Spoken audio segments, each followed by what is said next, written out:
Bapak yang dimuliakan oleh Allah Subhanahu wa taala, kita akan lanjutkan kajian kitab Bulughul Maram min Adillatil Ahkam, satu kitab yang ditulis oleh seorang ulama besar Al-Imam Ahmad bin Ali bin Hajar Al-Asqalani, yang mana kita akan membahas halaman 83. Nomor hadis 144. Betul ya? Itu belum ya?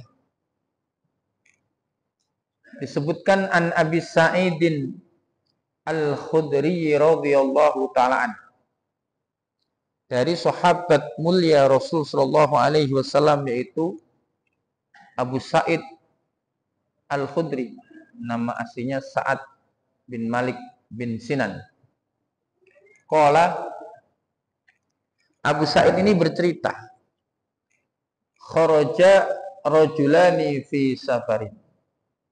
Suatu hari ada dua orang laki-laki melakukan perjalanan. Jadi suatu saat ada dua orang laki-laki melakukan apa? Safar, perjalanan. Sebenarnya kalau safar itu bapak-bapak, dalam Islam itu dianjurkan bertiga. Dianjurkan apa?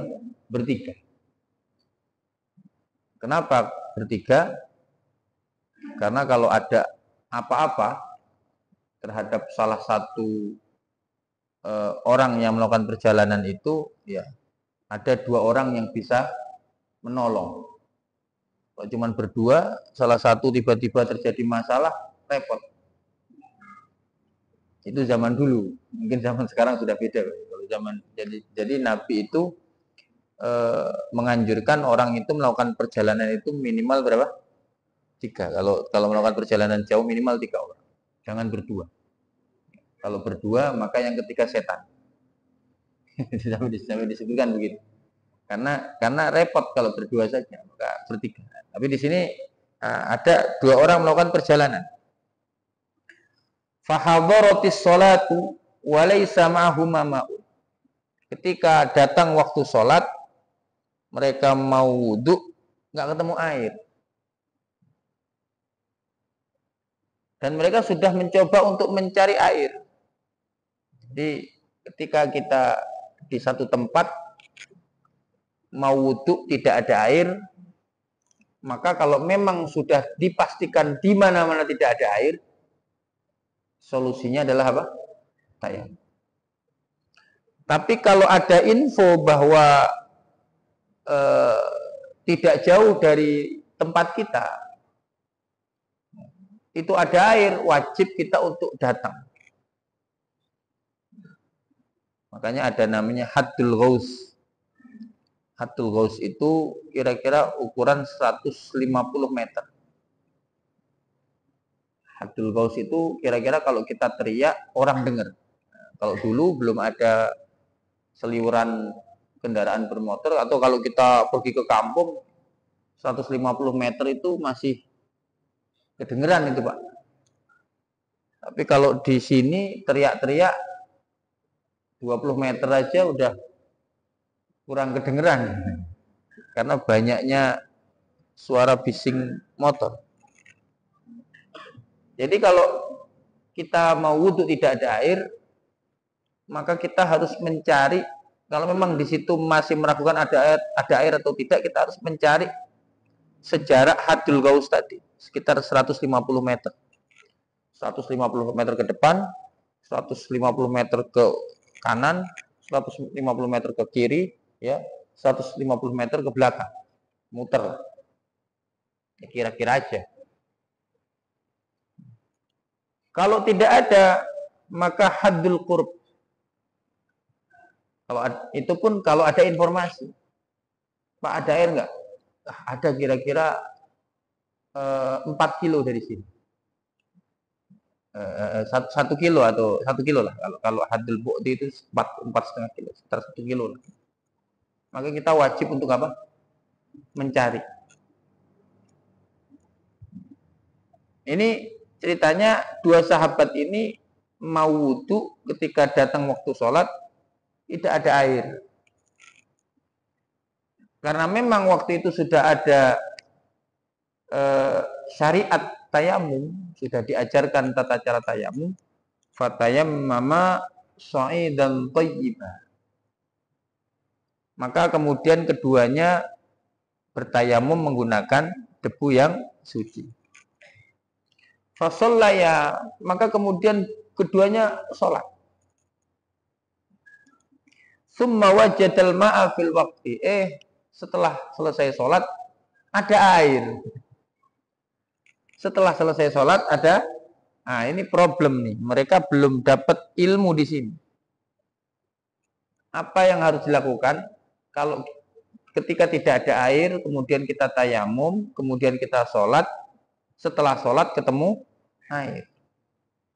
Yang sudah diajarkan itu adalah ketika kita nggak ada air, kita tayamum. Kok mau sholat ketemu air, maka tayamumnya batal. Kan begitu yang diajarkan.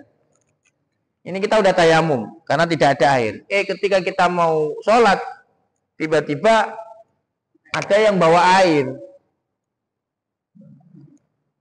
Ada yang bawa air. Ya mungkin tangki air datang. Maka seketika itu juga tayamum kita batal, karena ada air. Tapi kalau belum dilaksanakan sholat.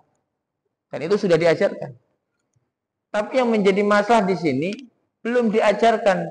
Bagaimana kalau saya sudah tayamum, sudah sholat, kemudian datang air. Nah ini gimana nih? Apakah sholat saya tadi sah?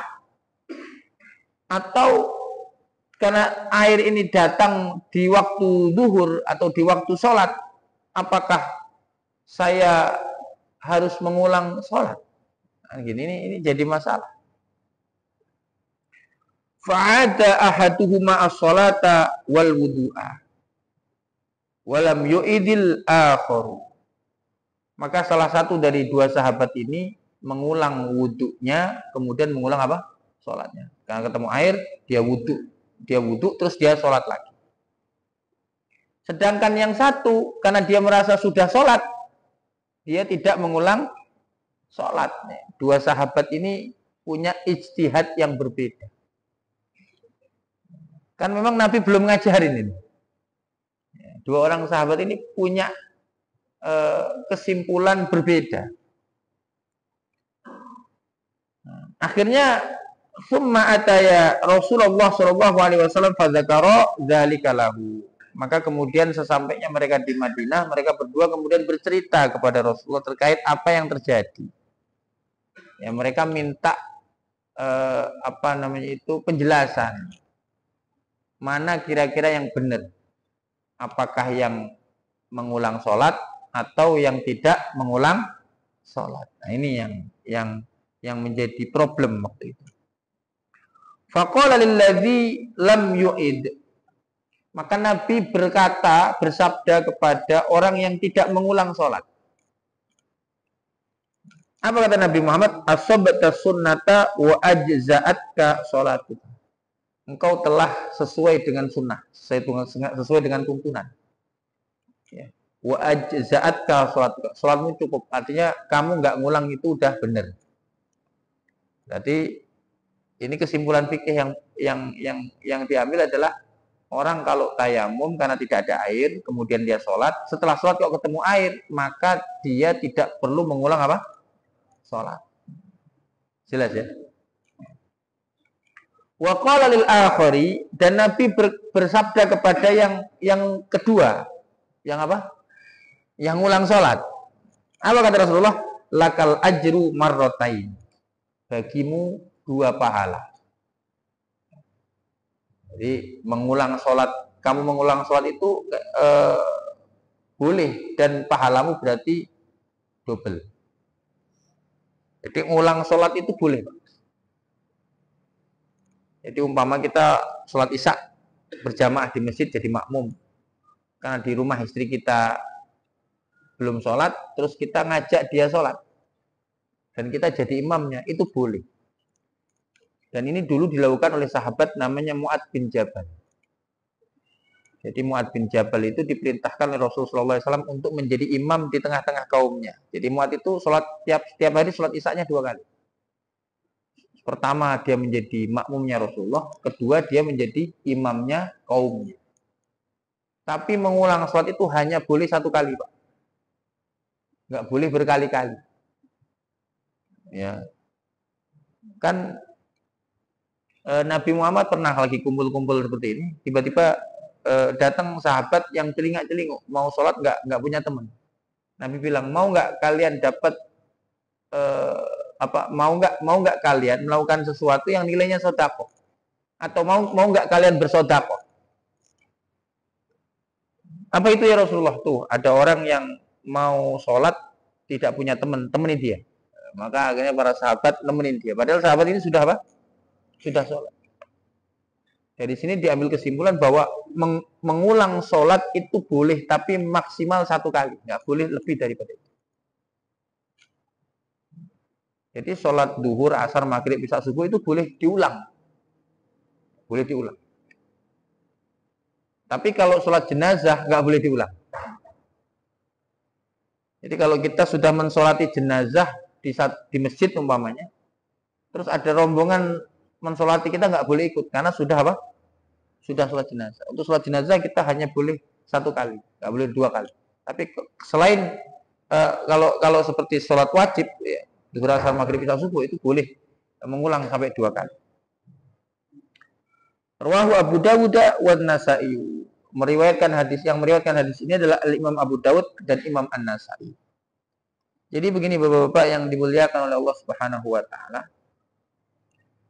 Di sini pada hadis ini kemudian para ulama mengambil kesimpulan bahwa orang itu boleh ya melakukan ijtihad. Apa ijtihad itu?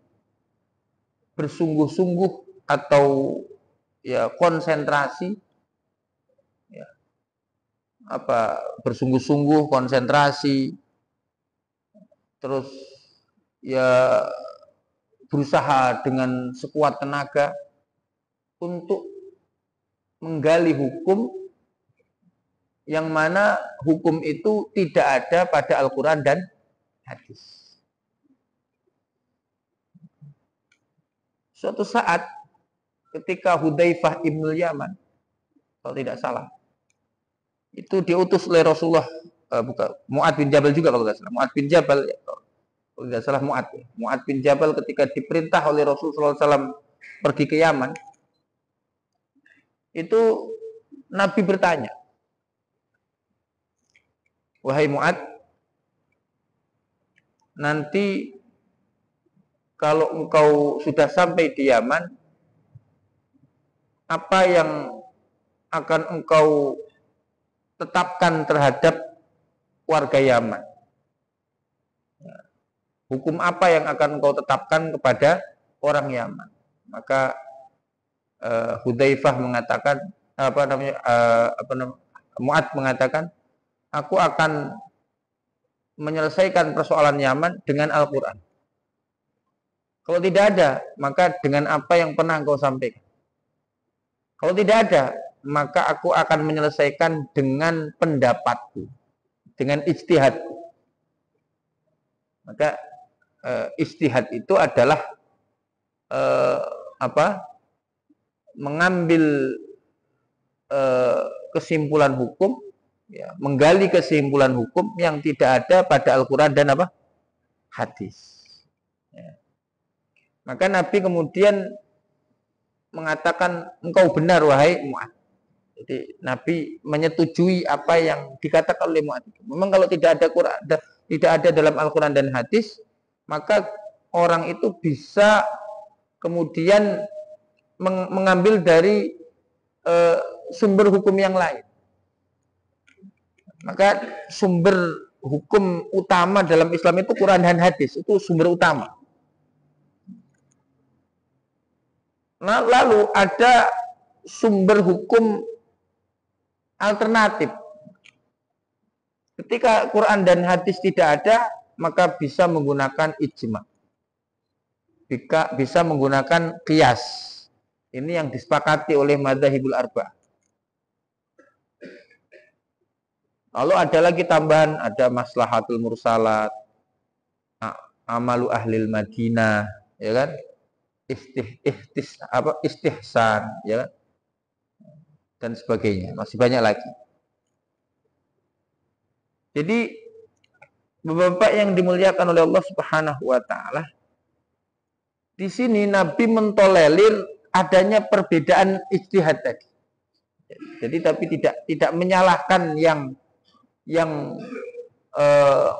mengulangi wudhu, mengulangi sholatnya, dan Nabi tidak menyalahkan orang yang tidak mengulangi sholatnya.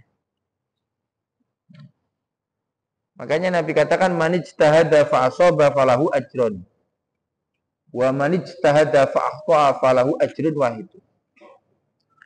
Siapa yang berijtihad menggali hukum yang tidak ada dalam Quran dan hadis, kok dia benar, maka dia dapat satu pahala. Kalau dia salah, andai kata salah, dia tetap dapat apa? Satu pahala. Kalau dia benar dapat dua pahala, kalau dia salah dapat apa? Satu pahala. Benarnya, salahnya tetap dapat satu pahala. Salahnya, benarnya dapat dua pahala. Lalu siapa yang boleh berijtihad? Ya, umpama ada masalah yang tidak ada dalam Quran dan hadis. Boleh nggak kita kemudian beristimbat sendiri, Pak? Atau menyelesaikan sendiri, boleh nggak? Boleh nggak? Pertanyaannya mampu atau tidak? Kan gitu, mampu atau tidak? Imam Ahmad bin Hambal itu pernah ditanya, wahai Imam Ahmad, kapan orang itu boleh beristihad? Ketika tidak ada jawaban dalam Quran dan hadis, kemudian dia mengambil jawaban sendiri. Kata Imam Ahmad, ya kalau dia hafal banyak hadis. Jadi syaratnya mujtahid itu hafal banyak apa? Banyak hadis. Bagaimana kalau 100.000 hadis? Pertanyaannya bukan 100 hadis, 100 pakai ribu. Kata Imam Ahmad, belum. 200.000? Belum juga. 300.000? Belum. 400.000? Ya mending. Makanya dikenal dalam fikih itu ada istilah mujtahid mutlak. Mujtahid yang istilahnya independen lah.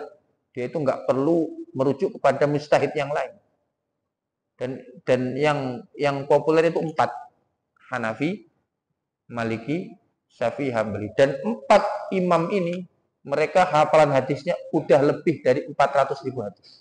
Imam Syafi'i itu hafal 500.000 hadis. Imam Ahmad hafal 1 juta hadis. Luar biasa. Nah, bagi orang-orang seperti ini, mereka bisa mengambil menggali hukum yang tidak ada jawaban dari Quran dan hadis. Ada masalah tidak ada dalam Quran dan hadis jawabannya. Mereka bisa untuk menentukan jawaban sendiri karena kemampuan mereka itu. Terus bagi selain mujtahid, orang yang tidak hafal ratusan ribu hadis itu, maka tidak ada pilihan kecuali mengikuti salah satu dari mujtahid tadi. Karena kita memang buru-buru 100.000 hadis. 100 hadis saja nggak hafal. Oke, diturunkan 50 hadis, nggak hafal juga. Diturunkan lagi. Berapa? 10 hadis. Nggak hafal juga. 1 hadis itu pun masih nggak tahu riwayat siapa. Maka bagi kita yang masih jauh dari kriteria mujtahid itu tidak ada pilihan kecuali menjadi muqallid, menjadi pengikut daripada apa? Mujtahid tadi. Jelas ya? Jadi seperti itu. Makanya 2 sahabat yang punya ijtihad berbeda itu oleh Rasulullah SAW tidak disalahkan. Dan ini menunjukkan bahwa semua mujtahid itu benar. Tinggal kita cenderung sama siapa. Cenderung Maliki atau Hanafi atau Syafi'i atau Hambali. Itu bebas, terserah mau ikut siapapun. Tidak ada peraturan harus ikut Syafi'i, tidak ada peraturan harus ikut Maliki, tidak ada peraturan harus ikut apa? Hambali. Tidak ada peraturan harus kunut, tidak ada peraturan tidak boleh kunut. Dalam Islam nggak ada peraturan itu. Bebas mau ikut yang mana. Bisa dipahami Pak ya? Jadi seharusnya kita pun di dalam melihat perbedaan pendapat di antara para ulama itu ya tidak mudah menyalahkan. Makanya sering saya sampaikan dikatakan apa namanya itu la yungkaru al-muttafaqu fihi wa innama yungkaru ya la yungkaru al-mukhtalafu fihi wa innama yungkaru al-muttafaqu alaih. Sesuatu yang diperdebatkan oleh para ulama yang mana itu adalah hasil ijtihad, bukan Quran dan hadis, hasil ijtihad.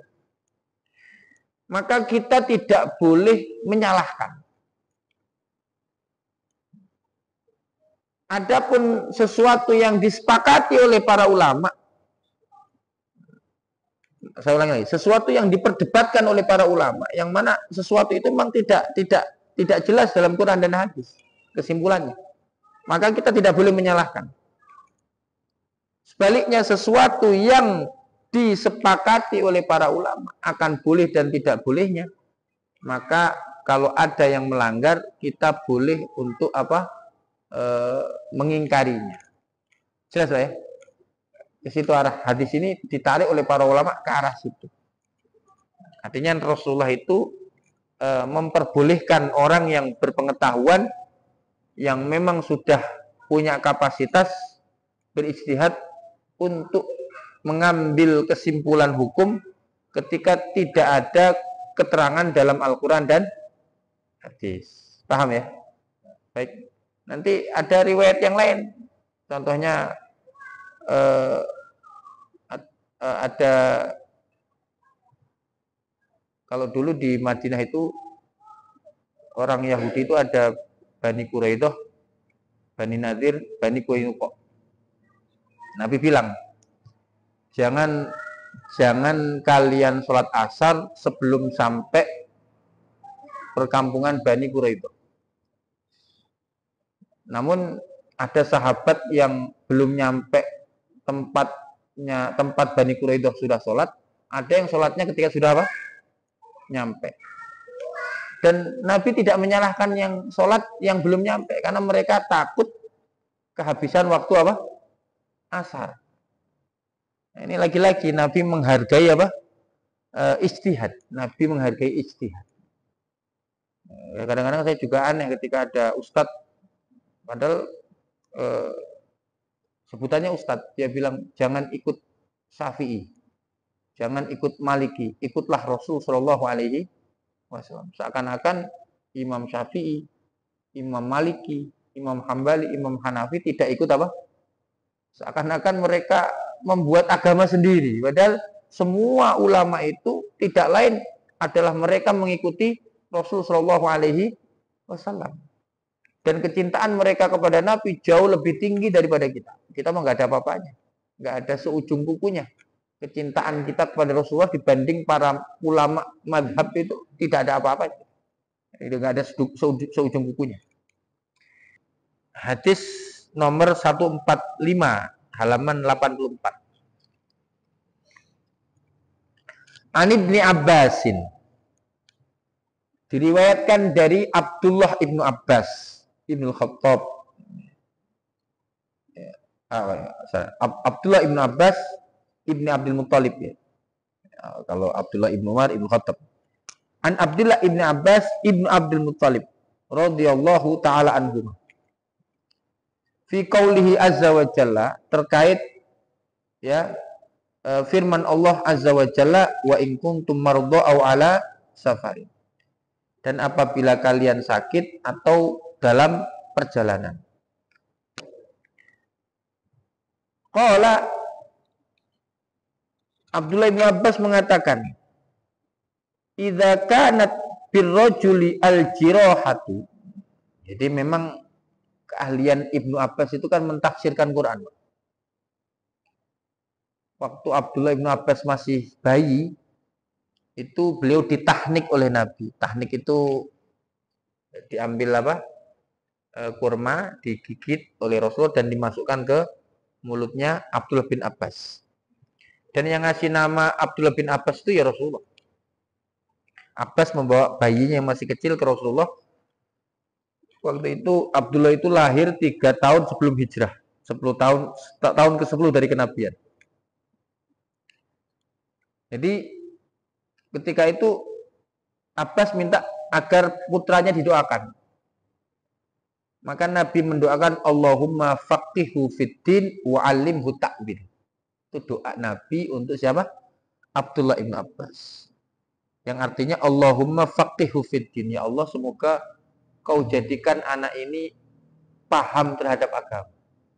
Wa 'allimhu ta'wil, dan semoga kau ajarkan kepadanya tafsir Al-Qur'an. Makanya Ibnu Abbas kemudian tumbuh menjadi orang yang ahli di dalam mentafsir Al-Quran. Makanya ada namanya tafsir Ibnu Abbas. Ya, ada tafsir Ibnu apa? Nah, ini Abdullah bin Abbas mentafsiri firman Allah yang berbunyi wa in kuntum mardha aw ala safarin ini.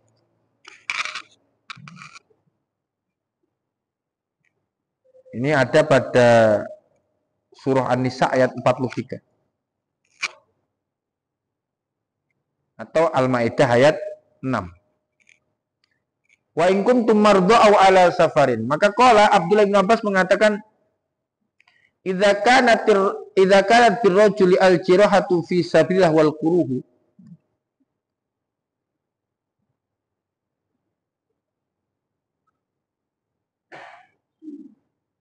Dan apabila ada seorang laki-laki, dia itu